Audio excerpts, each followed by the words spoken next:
They told you Red Bull was unstoppable, that dominance was inevitable. What they didn't tell you is how close it all came to falling apart. Behind the trophies, behind the records, behind the smiles, there was pressure no camera ever captured. Drivers who knew one mistake could end everything. Engineers who worked in silence, afraid of being the next to disappear. This wasn't just a team fighting rivals. This was a team fighting itself. Power struggles, broken trust, careers decided behind closed doors. What if I told you Red Bull's greatest strength was also its most dangerous weakness? This is the Formula One story Netflix never told, and once you see it, you'll never watch Red Bull the same way again. Netflix showed you Red Bull as a machine, relentless, ruthless, dominant. It showed you championships, celebrations, records being broken like they were inevitable. What it didn't show you was how often Red Bull came close to destroying itself. Because Red Bull racing was never built to be safe. It was built to win at any cost. And when winning becomes the only acceptable outcome, pressure doesn't just rise, it mutates. This is the Formula One story Netflix never told, the Red Bull story behind closed doors.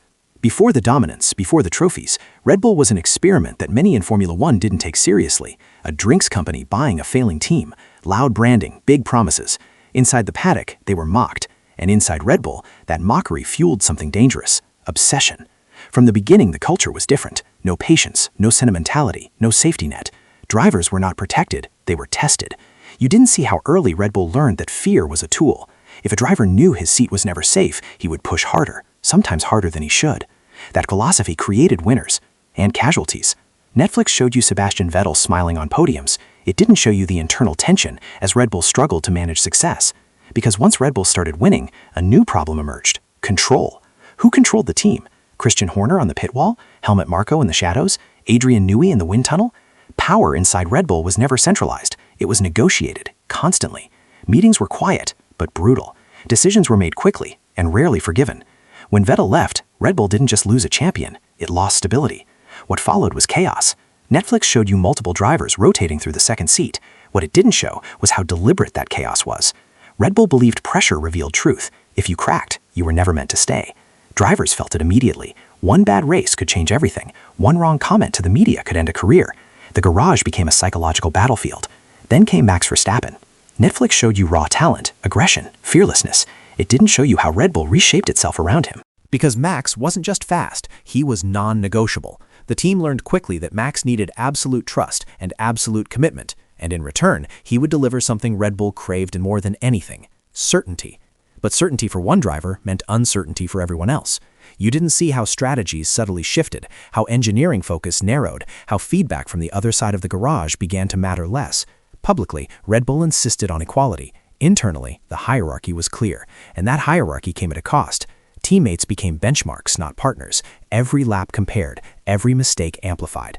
Netflix showed you crashes between teammates. It didn't show you the silence that followed, the uncomfortable meetings, the careers quietly redirected, the realization that surviving Red Bull was sometimes harder than racing against Ferrari or Mercedes.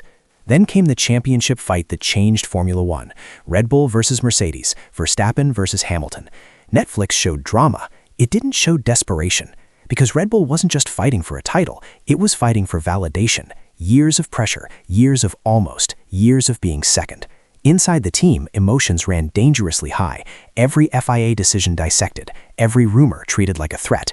You didn't see how fear of sabotage, not criminal but strategic, crept into conversations. Fear of political games, fear of losing control. The 2021 season didn't just crown a champion, it hardened Red Bull. From that point on, there was no room for softness. Dominance followed, records fell. Netflix showed perfection. What it didn't show was how fragile dominance actually is. When Red Bull started winning too much, the pressure didn't disappear, it multiplied. Because now, anything less than victory felt like failure. Engineers were no longer praised, they were expected. Drivers were no longer celebrated, they were measured. And Max Verstappen became both the foundation and the risk. What happens to Red Bull when everything depends on one axis? That question haunted internal discussions.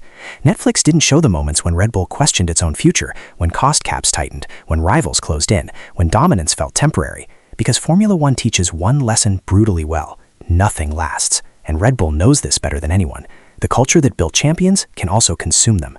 This is the Red Bull story Netflix never told. Not the wins, not the champagne, but the constant pressure, the internal fear of collapse, the understanding that in Red Bull racing, success is never enough. You are only as good as the next race. And when the cameras turn off, that truth becomes impossible to ignore.